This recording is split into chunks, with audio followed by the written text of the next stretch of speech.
வாசிப்போம். சங்கீதம் 92வது சங்கீதம். ஓய்வு நாளின் பாட்டாகிய சங்கீதம். கர்த்தரை துதிப்பதும் உன்னதமானவரை உமது நாமத்தை கீர்த்தனம் பண்ணுவதும்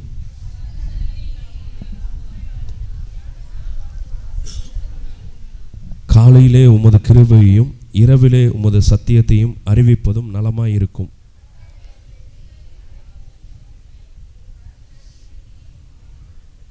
கர்த்தாவே, உமது கிரியைகள் எவ்வளவு மகத்துவமானவைகள், உமது யோசனைகள் மகா ஆழமானவைகள். துன்மார்க்கர் புல்லை போல் தழைத்து அக்கிரமக்காரர் யாவரும் செழிக்கும் போது அது அவர்கள் என்றென்றைக்கும் அழிந்து போவதற்கு ஏதுவாகும். கர்த்தாவே, உமது சத்துருக்கள் அழிவார்கள், உமது சத்துருக்கள் அழிந்தே போவார்கள், சகல அக்கிரமக்காரரும் சிதறுண்டு போவார்கள்.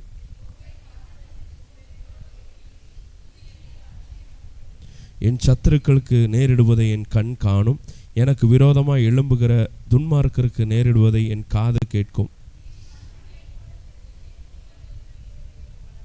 கர்த்தருடைய ஆலயத்திலே நாட்டப்பட்டவர்கள் எங்கள் தேவனுடைய பிரகாரங்களில் செழித்திருப்பார்கள்.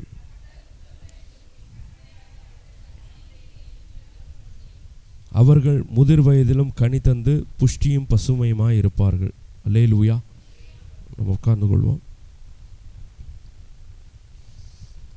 இந்த சங்கீதத்தில் 12வது வசனம், நீதிமான் பனையை போல் செழித்து லீபனோனில் கேதுரு போல வளருவான் அப்படின்னு சொல்லப்பட்டிருக்கிறது.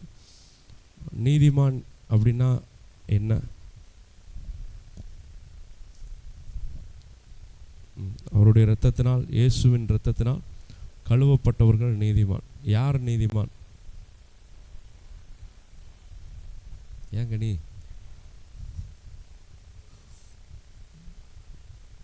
ஹிந்தியா? நீதிமான்னா இல்லை. யார் நீதிமான்? யார் நீதிமான் மாமா? யார் நீதிமான் சொல்லுங்க. நான் தான் சொல்லுங்களேன். வெக்கமா பயமா? நீதிமான் அப்படின்னா நான். சரி, இப்போ இந்த வசனத்தை இப்படி வாசிக்க போகிறோம். நீதிமானுக்கு பதிலாக உங்கள் பேரை சொல்லிட்டு வாசிக்கலாமா? சத்தமா சொல்லுங்க, வாசிங்க. விஜய் பனையை போல் செழித்து லீபனோன் உள்ள கேதுருவை போல் வளருவான். மறுபடியும் சொல்லுங்க உங்கள் பேரை சொல்லி. சரி, இந்த பனை அப்படின்னு சொல்லி இதில் குறிப்பிடப்பட்டிருக்குது. ஆனால் பனைங்கிறது அந்த வசனத்தில் மூலப்பதத்தில் பனைன்னு குறிப்பிடப்படலை. அது பேரிட்சை மரத்தை குறிக்குது. அங்கே வனாந்திரத்தில் பேரிட்சை மரம் தான் நல்லா வளரும். ஸோ நமக்கு புரியுதலுக்காக தமிழாக்கத்தில் என்ன பண்ணியிருக்கிறாங்க, இங்கே தண்ணி இல்லைனாலும் பனைமரம் வளரும். அப்படி தானே? பனைமரம் எப்படின்னா தண்ணி இல்லைனாலும் வளரும். வறட்சியான இடத்துலையும் பனைமரம் வளரும். ஏன்னா அதோட வேறு ஆழமாக இருக்கும், அதனால வளரும். ஸோ அங்கே வனாந்திரத்தில் அதிகமான பலனை கொடுக்குற ஒரு மரம் எதுன்னா அது பேரிட்சை மரம். சாதாரணமாக 200 பழங்கள் கொடுக்குதுன்னா நல்ல வறட்சியான நேரத்தில் எவ்வளோ பழம் கொடுக்கும் தெரியுமா? ஒரு 50 70 அப்படி கொடுக்குமா? 7000 பழம் கொடுக்குமா? சாதாரணமாக இருந்தால் 200 பழம், வறட்சி ஆகிட்டால் எவ்வளோ பழம் கொடுக்குமா? 7000 பழம். இப்போ எத்தனை பேர் வறட்சியாக இருக்கீங்க? ஆரோக்கியத்தில், வருமானத்தில். அல்லேலூயா. அதாவது ஆராதனையில் பாஸ்டர் சொல்லும்போது, இந்த உலகமே இருளில் சூழ்ந்திருக்கும், ஆனாலும் உன்மீது கர்த்தர் என்னவாக இருப்பார்? வெளிச்சமாக இருப்பார். அப்போது நீதிமான்கிறவன் கர்த்தருடைய இரத்தத்தினால் கழுவப்பட்டவன். இந்த சபையில் இருக்கிற நீங்கள் எல்லாருமே கர்த்தருடைய இரத்தத்தை விசுவாசித்து வந்திருக்கிறீங்க. நீங்கள் கர்த்தருடைய இரத்தத்தினால் ரட்சிக்கப்பட்டன்னு விசுவாசிக்கிறதுனால நீங்கள் நீதிமானாக இருக்கிறீங்க. ஸோ நீங்கள் நீதிமானாக இருக்கிறபடினால உங்களுக்கு சாதகமான சூழ்நிலை எப்போவுமே அமையாது. என்ன அமையாது? சாதகமான சூழ்நிலை உங்களுக்கு எப்போவுமே அமையாது. உங்களுக்கு வர்ற சூழ்நிலை எல்லாமே பிரச்சனைக்குரிய, போராட்டத்திற்குரிய, குழப்பத்திற்குரிய சூழ்நிலை தான் வரும். ஆனாலும் நீங்கள் எப்படி இருப்பீங்க? அதில் ஜெயிப்பீங்க. நீதிமானோட லேபிள் அதுதான். மனுஷனுக்கு சாதகமான சூழ்நிலை வரும். இந்த வசனம் சொல்லுது, நான் சொல்லலை, வசனம் தான் சொல்லுது. துன்மார்க்க புல்லை போல் என்ன பண்ணுவானா, புல் எங்கே முளைக்கும்? புல் நல்லா பசுமையாக தண்ணி இருக்கிற இடத்துல, கொஞ்சம் வெயில் இருக்கிற இடத்துல முளைக்கும். தண்ணி இல்லைன்னா என்ன ஆகிடும்? புல் ஒன்றும் இல்லாமல் ஆகிடும். ஆனால் பனை எப்படி இருக்கும்? பனை வறட்சியான இடத்துலையும் நல்லா வளரும். பேரிட்சை மரம் நீங்கள் கூகுளில் பாருங்கள், பாம் ட்ரீ, அது டேட்ஸ் பாம் ட்ரீ அப்படின்னு சொல்லி போட்டிங்கன்னா அது வந்து வனாந்திரத்தில் தான், பாலைவனத்தில் தான் இருக்கும். பாலைவனம் எப்படிப்பட்ட பகுதின்னு உங்களுக்கு தெரியும். அப்போது நீங்கள் வளர்கிறதுக்கான சூழ்நிலை ஒரு ஆற்றோரம் கிடையாது, ஒரு பசுமையான இடம் கிடையாது. நீங்கள் வளரணுன்னா அது வனாந்திரம் தான். வனாந்திரத்தில் தான் நீங்கள், நான் சொல்கிறது பொய்னா நீங்கள் கூகுளில் போய் பாருங்கள். பாம் ட்ரீ எப்போ வளர்ச்சி, நல்ல வளர்ச்சி இருக்கும், எப்போ நிறைய பலன் கொடுக்கும் அப்படின்னு நீங்கள் பாருங்கள்.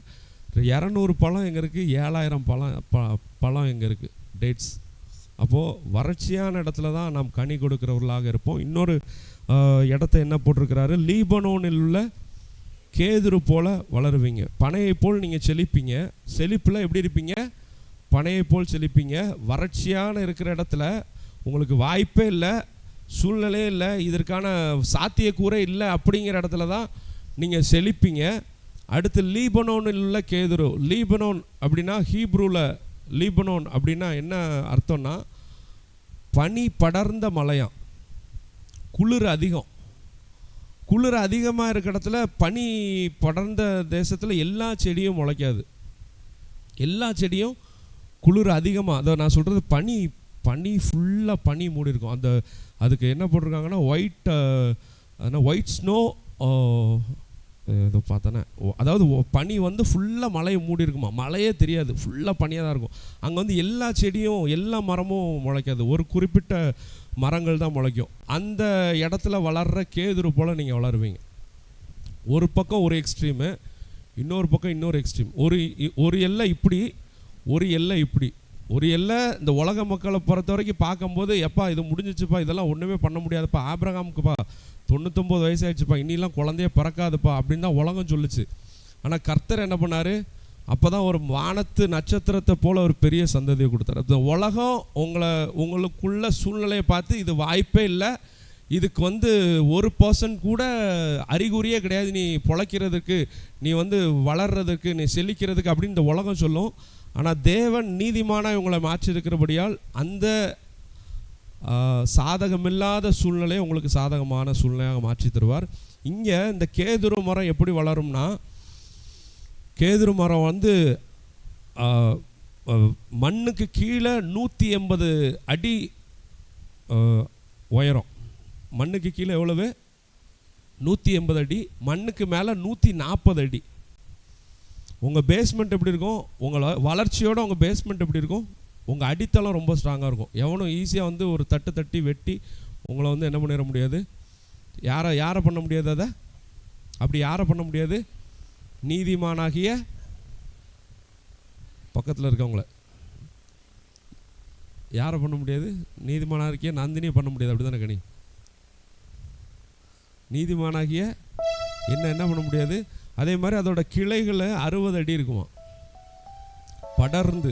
ஆமென், ஹல்லேலூயா. வளர்ச்சியும் 140 அடி, உங்களோட ஆழம் 180 அடி. ஆமென். சும்மா ஈஸியாக வந்து, ஆனால் துன்மார்க்கன் எப்படி இருப்பானா, புல்லை போல் இருப்பான். புல்லை எப்படி இது பண்ணலாம்? 2 விரல் போதும் பிடுங்கிறதுக்கு. எவ்வளோ போதும்? 2 விரல் போதும். ஆனால் இந்த கேதுரு மரத்தை என்ன பண்ண முடியாது? சொல்லுங்களேன், அசைக்க முடியாது. ஆமென், ஹல்லேலூயா.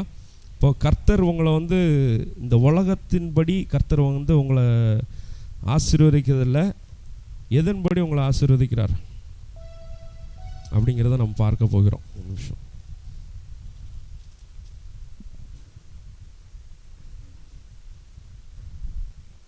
இப்போ பாருங்க, 4வது வசனம் பாருங்க. கர்த்தாவே, உமது செய்கைகளால் என்னை மகிழ்ச்சியாக்கினீர், உமது கரத்தின் கிரியைகளின் நிமித்தம் ஆனந்த சத்தமிடுவேன். கர்த்தாவே, உமது கிரியைகள் எவ்வளவு மகத்துவமானவைகள், உமது யோசனைகள் மகா ஆழமானவைகள். இதை எத்தனை பேர் யோசித்து பார்த்துருக்குறீங்க? சார், ஆண்டவர் இவ்வளோ பெரிய மரத்தை வச்சுருக்கிறாரு, தண்ணி இப்படி ஓடுத, தண்ணி குளிர்ச்சியாகவே இருக்க, பழம்லாம் கிடைக்குத, காய்கறி கிடைக்குத, எனக்கு அன்றாட தேவை கிடைக்குத, என்னோடய தேவைகள் எல்லாம் சந்திக்கப்படுது அப்படின்னு சொல்லி எத்தனை பேர் ஆச்சரியப்பட்டு ஆண்டவர் வந்து துதிச்சிருக்கிறீங்க?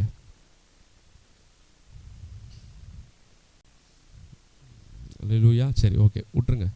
இப்போ நான் சொன்ன நீதிமான் பனையை போல் செழிப்பான், கேதுருவை போல் வளருவான் அப்படின்னு நான் சொன்னேன். இப்போது நான் சொன்னதோட மெயின் விஷயம் என்னென்னா, நமக்கு சாதகமான சூழ்நிலை. எத்தனை பேருக்கு சாதகமான சூழ்நிலை இல்லாமல் இருக்கீங்க?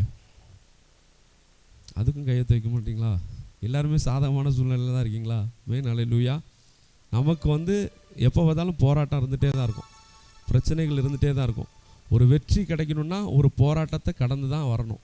ஒரு வெற்றி கிடைக்கணுன்னா ஒரு பிரச்சனையை, ஒரு அவமானத்தை, ஒரு அசிங்கத்தை நம்ம என்ன பண்ணணும்? சந்தித்து தான் வரணும். ஏன்னா நீங்கள் யார்? கொஞ்சம் சத்தமாக சொல்லுங்களேன். ஏன்னா நீங்கள் யார்? நீதிமான். அப்போது இந்த வசனம் என்ன சொல்லுது? கர்த்தாவே, உமது செய்கைகளால் என்னை மகிழ்ச்சியாக்கினீர், உமது கரத்தின் கிரியைகளின் நிமித்தம் ஆனந்த சத்தமிடுவேன். கர்த்தாவே, உமது கிரியைகள் எவ்வளவு மகத்துவமானவைகள், உமது யோசனைகள் மகா ஆழமானவைகள். அப்போது ஒரு பனி படர்ந்த மலையில் ஒரு கேதுரு வளருகிறது போல் சாதகமே இல்லாத சூழ்நிலையில் தான் நீங்கள் வளர போகிறீங்க. ஒரு வனாந்தரத்தில் பனை மரம், ஒரு பேரிச்சை மரம் எப்படி செழிப்பாக பழங்களை கொடுக்க போகிறதோ அப்படி தான் என்ன பண்ண போகிறீங்க? நீங்கள் கொடுக்க போகிறீங்க. இதை நீங்கள் நம்பினீங்கன்னா நீங்கள் வந்து யார்? அறிவாளி. நம்பலன்னா என்னன்னு படிக்கிறீங்களா? 6வது வசனம் படிங்களா? மிருக குணமுள்ள மனுஷன் அதை அறியான், மூடன் அதை உணரான். இப்போ நீங்கள் நம்ப போகிறீங்களா? நம்பாமல் இருக்க போகிறீங்களா? நீங்கள் நம்பலைன்னா வசனம் என்ன சொல்லுது? மிருக குணம் உள்ள மனுஷன் தான் அதை புரிஞ்சுக்க முடியாதுப்பா. ஒருவேளை நீங்கள் உங்களுக்கு இன்னும் நம்பிக்கை வரலன்னு வைங்களேன், நீங்கள் அந்த குணமாக உள்ள டேஷ் குணம் உள்ளவங்களாக இருக்கிறீங்க. அடுத்த வார்த்தை என்ன சொல்லுது? மூடன் சொல்லக்கூடாது, டேஷ் அதை உணரான். சரியா? இப்போ நீங்கள் நம்புறதும் நம்பாததும் உங்களோட கையில் இருக்குது. சரியா? சரி, இப்போது இந்த விஷயத்தை நம்பிட்டீங்கன்னா நீங்கள் எப்படி மாறுவீங்க அப்படின்னா, நீங்கள் கடைசி வசனத்தை வாசிங்க, 15வது வசனம். இதை வேற எப்படி வாசிக்கலாம்? நான் முதிர் வயதிலும் கனி தந்து புஷ்டியும். யாராவது முதிர் வயதில் கனி தர முடியுமா? இந்த உலகத்தில் ஒரு வயசானவங்க கனி தந்து புஷ்டியாக பசுமையாக இருக்க முடியுமா? ஆனால் யார் இருக்க முடியும்? நீதிமான் இருக்க முடியும். நீதிமான் யார்? கனியம்மா? யாருமா? உமாக்காவா? சொல்லுங்களேன். நீதிமான் நான் சொல்கிறதுக்கு ஏன் இவ்வளோ தயக்கம்? அல்லேலூயா, அல்லேலூயா. ஒரு விஷயம் இருக்குங்க, தாழ்மை வேற, தாழ்வு மனப்பான்மை வேற. நல்லா புரிஞ்சுக்கணும். தாழ்மை வேற, தாழ்வு மனப்பான்மை வேற. என்னால் எல்லாமே முடியும் அப்படின்னு நினைக்கிறது பெருமை ஆயிரும். என்னால் எதுவுமே முடியாது அப்படின்னு நினைக்கிறது தாழ்வு மனப்பான்மை ஆயிரும். என்னால் முடியாததான், ஆனால் என்னை பலப்படுத்துகிற கிறிஸ்துவினால் எல்லாம் முடியும்னு சொல்கிறது தாழ்மையாயிரும். புரியுதா? நான் சொல்கிற விளக்கம் புரியுதா? என்னால் எதுவுமே முடியாதுன்னா அது தாழ்வு மனப்பான்மை. என்னால் தான் முடியும் அப்படின்னா அது பெருமை. என்னால் முடியாததான், ஆனால் என்னை பலப்படுத்துகிற கிறிஸ்துவினால் என்னால் என்ன பண்ண முடியும்? எல்லாவற்றையும் செய்ய முடியும்னு நினைக்கிறது அது தாழ்மை. சரியா? அதனால் நீதிமான் யார்? நீதிமான் யாரு? நான் தான். அல்லேலூயா. நம் தலைகளை தாழ்த்தி ஜெபிப்போம். அன்பின் பிதாவே, நன்றி செலுத்துகிறோம். நீதிமான் பனையை போல் செழித்து லீபனோனில் உள்ள கேதுரு போல் வளருவான் என்று சொல்லி வசனம் சொல்லுகிறது. அப்பா, கர்த்தருடைய இரத்தத்தினால நாங்கள் கழுவப்பட்டிருக்கிறோம். கர்த்தருடைய இரத்தத்தை நாங்கள் விசுவாசிக்கிறபடியால் நாங்கள் நீதிமானாக இருக்கிறோம். இந்த வசனத்தில் உள்ள எல்லா நன்மைகளும் செழிப்பும் எங்களுடைய வாழ்க்கையில் உரித்தாகவும் நாங்கள் விசுவாசிக்கிற ஆண்டவரே. மிருக குணம் உள்ளவனும் மூடனும் இதை அறியான் ஆண்டவரே. ஆனால் நாங்கள் மிருக குணம் உள்ளவர்கள் அல்ல, நாங்கள் இயேசு கிறிஸ்துவை தரித்திருக்கிறோம். அப்போ நாங்கள் நீதிமானாக இருக்கிறோம். கர்த்தாவே, உம்முடைய கரத்தின் கிரியைகள் மேன்மையானவை, உயர்ந்தவை. அப்பா, நாங்கள் உம்முடைய கரத்தின் கிரியைகளாக இருக்கிறோம். நாங்கள் முதிர் வயதிலும் கனி தந்து புஷ்டியும் பசுமையுமாய் இருக்கும்படியாக கர்த்தாவை இப்பொழுது உம்முடைய பிரசன்னத்தினால் எங்கள் நிரப்புங்க.